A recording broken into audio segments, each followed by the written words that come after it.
The mass amount of wealth is built up in the city. Then why are they going broke? Put a comment down below. Let me know what you think about what's going on in your city near you. We got Dallas in here. We got Austin in here. We have Washington, D.C. We have Miami. Who we have in the building? We have Philly. We have Canada. Like, what city you from? Put your city down below. What's going on in your city from an economical point of view? Is it growing or declining? I think that the cities that the wealthy people has built is actually declining, because the money that they took to build these cities, right, now it's about to be due. Most of them ain't gonna be able to pay what needs to be due.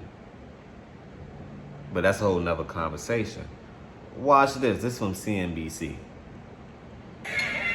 This right here is from CNBC. Watch this. Leave your thoughts down below. And let me know what you think about what's going on in a city near you. We can all agree on that we're broke. We're seeing sales tax come down. We're seeing business tax come down.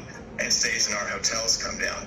One study says that 53 of the largest cities in the United States haven't generated enough revenue to cover their bills. Clearly, there are significant capital needs. 53 cities can't pay their bills, and these bills was loaned to them. So if your city can't pay your bills, what makes you think that you can pay it? The people that's overseeing your state laws, your regulation, like I say, and I've been saying this before, they do not have you as their best interest. The only person that cares about you more than you is you. Let me repeat. Don't put your faith and your destiny in no one's hands but yours. Let me repeat. Do not put your faith and your destiny in anyone's hands but yours. And this is why. You control your faith. You control your destiny. There's no person responsible for where you plan on going or growing in this world but you. They can lead you to the water, as they say, but it's on who to drink it? You.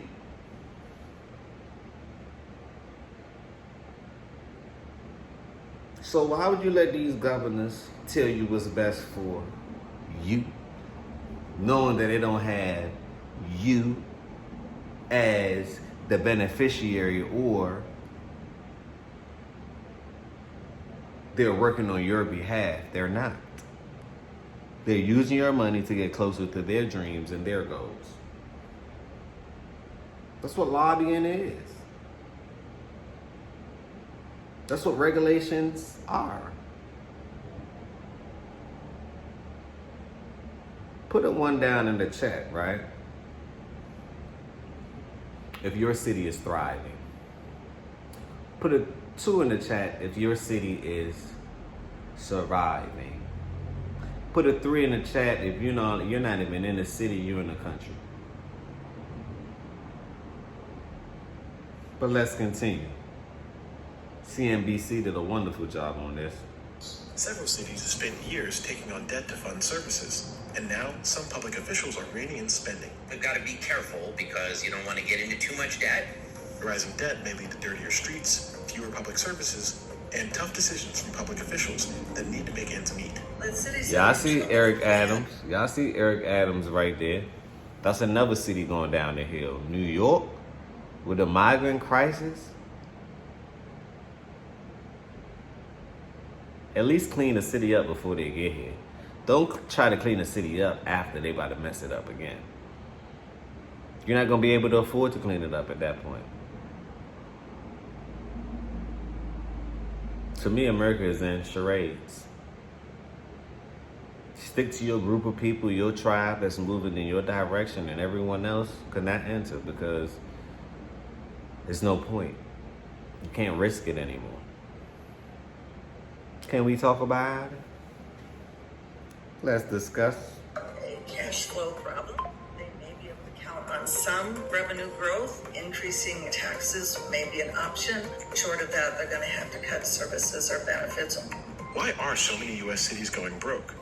And what will that mean for residents of our biggest and busiest places? Running a major city is expensive. For Yes. an example, look at New York City. With over 8 million residents spread across 5 counties, it has to pay for more than most. It's a dense, diverse place that requires a significant investment in the public realm. Brad Lander is Comptroller of New York, the top accountant for the city. Comptrollers review every financial aspect of city government. In the case of New York, that includes over 1,700 parks, over 200 library branches, 11 acute care public hospitals, 472 subway stations, and about 177,000 affordable housing units. Like many other parts of the U.S., New York City sells municipal bonds to fund many of these projects. The city's bonds are like your mortgage, for long-term. My thing is, who's paying for these bonds? That's why I say life insurance is very important. Because if you understand, right, most life insurance companies, they buy up municipal bonds or they buy up corporate debt or United States debt just to make profit. But if the United States is going from a triple A to a double A, hold on, that may not be the best thing. Not financial advice. I'm just saying, but you should have a policy on your own and treat yourself like the bank. Because to me, the only way to beat the system is to become the bank. I believe Rothschild once said, give me control of the money and I care who not make the rules. So in order, I look at that as this. In order to beat the game that you're currently in right now, you have to make your own rules. You can't make your own rules on their playing board or their council as in the gaming system, right? Not council as in the people around you, or consul, right? The name of the game is to be the bank and have your own way in this world if you want to play your game. How can you beat somebody at their game? Can anyone answer that? How could you beat someone at their game when they created the game? You lost because they created the game. So the creator won. So how about you create your own game within this game? Or I say, create your own game outside of this game. That's when you create your gains. See, when you play your own game, you create your own gains. When you play their game, they take all your gains. Can we talk about it? Well, let's discuss. Term expenditure is something that you're going to use over generally 10, 20, 30 years. You borrow for it. Here's how it works. Investors put the bill for the city's general obligations. The city promises to pay them back later on with interest. We pay the interest on our bonds, but then we can use those bonds to build schools and invest in our water and sewer infrastructure and subsidize affordable housing. But then we've got to be careful because you don't want to get into too much debt. Some experts believe that cities and state governments in the U.S. are selling bonds to spend more money that they can pay back. In our study, we gave the city of New York an F grade. Sheila Weinberg is the founder and CEO of Truth in Accounting, a nonprofit that says they promote transparency in public accounting. What we found is that the city has $177 billion of debt. This represents $61,800 per taxpayer. New York City calculates a smaller debt than the estimate from Truth in Accounting. What? So right now, we've got about... No, I don't think that these cities are budgeting or doing any type of analysis. Because how are you incurring more debt than the money that you're receiving? It's the snowball effect. It's imploding. It's from within. This is from inside out. This is by design. Because there's no way. That don't make sense. But yet these are the people that's making our decisions. my fathers, they're not making any sense. $96 billion of debt outstanding. Currently, the way the debt ceiling works, we could borrow up to about $125 billion. So we have $25 to $30 billion of room. The group claims that many so-called sinkhole cities have more bond debt obligations than they're reporting publicly. Those are sinkhole They cities. focus on underfunded pensions and retiree health benefits that are owed to public employees, but backed by investments in the stock market. We see pension and retiree healthcare debt problems in most major cities. We also find that with the 50 states. As of 2024, U.S. pensions are underfunded by $1.6 trillion, according to researchers at Stanford. They point out that pension contributions are invested in the stock market and paid back to employees for the rest of their lives. Our pension funds are fiscally sound. My thing is, what if the pension funds of the stock market decides to plummet and wipe your whole thing out? Why attach it to the market, something that's always fluctuating? Why not attach it to something that has consistent growth? So, I won't be taking financial advice from CNBC, if you're hearing me. Don't take financial advice from me either. I am not a financial advisor, right? I just do what's best for me. Okay, and I leave some gems on the way, meaning adding some value to this channel to let you know, oh, hey, wink, wink, we're talking about this distractive point just to get your attention, but did you pay attention to the videos that can actually help you? That's the whole point. You have to do some form of marketing because people, for some reason, they don't understand that the born work sometimes is the best work. That's when you learn. When you by yourself, that's when you learn. When you're distracted amongst everything else, that's when you don't learn and you just follow. And you have to be a leader in order if you want to break through the system. You can't be a follower. You have to have your own mind. You have to be an independent thinker. You have to have some form of critical thinking skills. You have to have some form of networking skills, people skills, sales skills. If you want to build true wealth, some form of financial education, or know somebody that know what you don't know, and that's all you need to know. You know? So these are the factors. But let's continue. They're 80% funded, and we have a path to get them to be 100% funded over the next decade or so. If public officials invest funds in stock markets and the bet goes the wrong way, it can make or break a city. Listen, For example, they say, pay attention to words. That's the word. Pay attention to words. That's the word. They just told you that it's a bet. Isn't that considered gambling? A bet is considered gambling, right? Put a 1 in the chat if you believe that a bet is considered gambling. Put a 2 in the chat if you believe that it's not. They just say that they believe that if it goes in the right favor, then it's a positive for you. But if it goes in the wrong favor, then it could be so detrimental. That's why would you attach your life savings to anything called the stock market? Not saying that it doesn't go up for the rest of your life, but what happens when it goes down? That part. And what if you really need the money? I would much rather a life insurance policy. I'm going to keep preaching, I'm going to keep teaching, I'm going to keep preaching, I'm going to keep teaching it. I would much rather a life insurance policy, whole life, something that I know that, hey, you know what? I have gradual growth over a period of a year.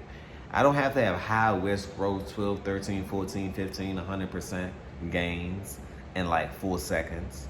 Yes, I want to be rich in a fashionable time limit. I don't believe in getting rich slow. But I don't believe in getting rich super fast either. Unless you're doing it the right way. Some things happen faster than others. But if you're getting rich quick schemes the wrong way, then that's on you. If you're doing it the right way, then we may have something to talk about. Can we talk about it? Retiree payment obligations are part of what sent Detroit into bankruptcy in 2013. In the fallout, Detroit temporarily revised its pension program to limit payouts to former employees. This decision let the city put more money into its reserves. Even though that's an expense that was incurred and they have that debt, it doesn't have to be included in the balanced budget requirement. If I don't pay that invoice, I don't have to include it in my balanced budget. Truth in Accounting points Why? out that cities like Chicago, Philadelphia, Houston, Portland, and Miami Why they don't have to pay it? Because the city is probably operating under a trust. That's the part they're not going to tell you. I'm here to fill y'all in. Because the city's probably operating under a trust or under some form of insurance policy. Therefore, they don't have to report what they don't want to report. Especially if you're borrowing money from yourself. Don't let that go over your head. DJ, ponder replay. Run this one back. We at 16 minutes. Run it back between 15:55 and 16:05. Don't let that one get over your head. But let's continue. all owed more money than they held in assets in fiscal year 2022. That year, stocks sank before recovering.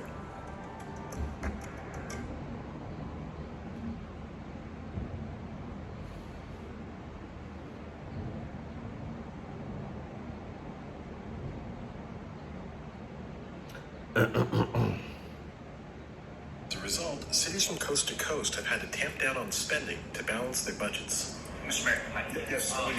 In New York, Mayor Eric Adams entered 2024 with a $7 billion budget gap, largely attributed to an increase in asylum seekers and migrants arriving in the city. He proceeded with spending cuts dubbed PEG, a program to eliminate the gap. These actions, along with an unexpectedly strong economy, helped balance fiscal year 25. But we're not out of the woods. It's what the mayor announced No, we was not. a series of 5% cuts that add up a little shy of 15%. A lot of those cuts that are being felt very, palpably by New Yorkers.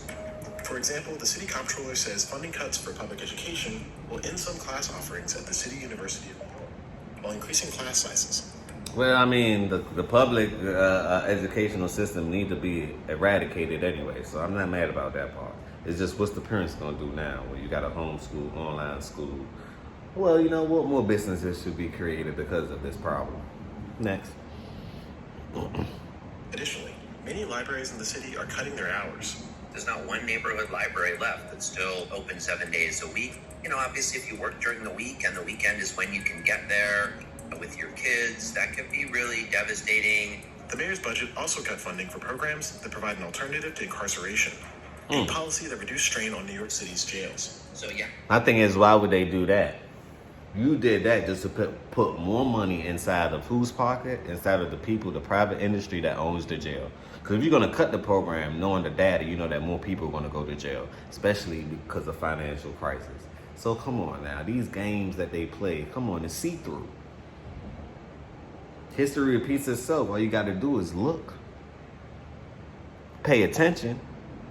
Let me turn the skylight off. It may be too much light protruding or something is going on. Y'all see what's going on? I kind of like the effect though. It look good. Y'all see the flickering? The light fixtures? Let me try to turn this one down. Hold on.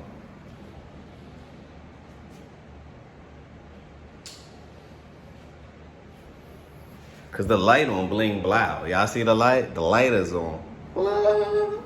Light on bling blow real quick. Hold on.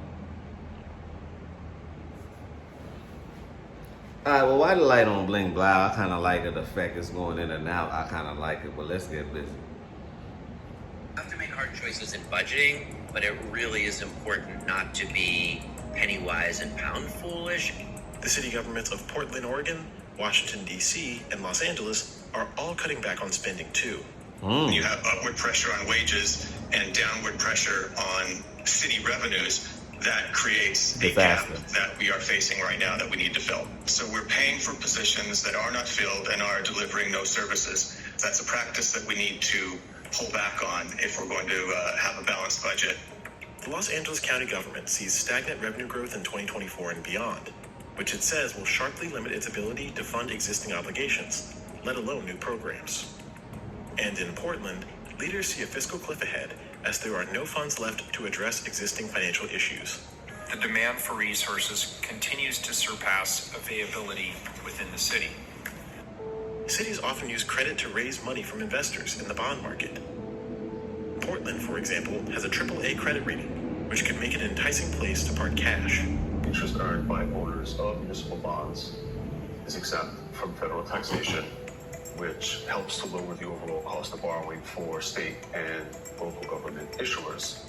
3 major agencies grade cities on their ability to repay their debts. So Fitch's credit rating scale, it's expressed using the categories of AAA to BBB for the investment grade category, and then from BB to D, which signifies junk or speculative grade. Cities like Chicago can spend years in the speculative grade junk bond category. The city received an upgrade on its ratings by continuing to make advance payments toward future pension obligations. We balanced this budget without increasing the city's base property tax. I was elected to end this government's addiction to the regressive taxation that has pushed working families to the brink, and that begins today. I believe this is a big problem throughout the country. The voters think, oh, they must be living within their means, and they're not. But if you can go ahead and use budgeting gimmicks and not have to raise taxes, but still provide a large amount of services and benefits, that's obviously beneficial to elected officials. Listen. Other factors like climate change can be making public administration more expensive. We've started in our own bond underwriting to reflect on the city's climate risk and try to be clear and transparent about it. If we're going to have coastal resiliency for protection against storms and hurricanes, that's the new normal amidst climate change, and we do need to make investments. The leaders of cities can sometimes rely on the federal government to bail them out, especially when crises hit. Why do During that? the pandemic, there was, of course, very real anxiety about whether the model that is New York City would continue to work. New York City received an estimated $28.6 billion in federal grants during the pandemic from a wide variety of programs. That money, even though they're claiming that those direct federal dollars went for COVID relief, that allowed them to use other money for additional spending, kind of was a bailout for these cities and states.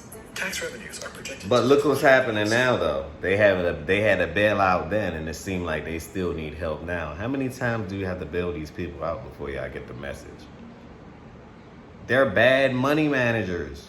You don't have to bail somebody out that's good with money, especially a city, right? 9 times out of 10, you don't.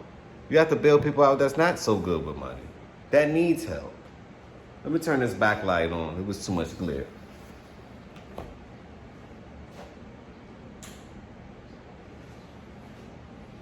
You have to turn it on to people that needs help. But anyway, let's continue. Fiscal year 2024, something that's happened only 3 times in the past 4 decades. There's real urgency, and I think people are not really appreciating that. The city could find new revenue using old tools. Take, for example, property taxes. The average American will pay over $165,000 in property taxes over the course of their lifetimes. The rates are highest in states near the largest cities, including Metro New York, Greater Boston, and Chicago. In lieu of tax hikes, the city could raise its debt limit, as proposed by New York State's leaders, to address ongoing capital needs. We project the city could hit that ceiling by about 2029, 4 or 5 years from now. To the extent that, they can issue debt to finance a portion of their capital plan, that could mean, unsafe. Well, do what y'all been doing for years. Just print more money. Like, that's the solution. Put a 1 down in the chat if you believe that printing money is the solution. Put a 2 down in the chat if you believe that budgeting is the solution. Put a 3 in the chat if you believe that home production, meaning that making things on the U.S. soil, is the reason. Instead of being consumers, how about we finally start being producers? School conditions, overcrowding, certainly roads, infrastructure, bridges, tunnels are all part of the capital plan, and so there's risk associated with an inability to issue debt. The state and local governments have balanced budget requirements so they don't get unsustainable debt. I think that almost these requirements give people a false sense of security because the elected officials say year after year that the budget's balanced when they're using budgeting and accounting gimmicks to truly not balance the budget. That's what I say. This is from within. She just explained it the best. Anyway, that's CNBC. I'm gonna leave the link down below. Let me know what you think about the city near you. Are they up on the charts, meaning are they for profit, or are they down at the bottom below? They swimming with the sharks. They're going down under. On that note, peace, blessings, and love. Smash that like button if you find some value out of this video. Tell a friend to tell a friend. Share. Leave your thoughts down below. I really want to know what you think about this one, and don't forget to hit that notification bell so you can get these updates. On that note, peace, blessings, and love. And remember, positivity out over negativity always. We out.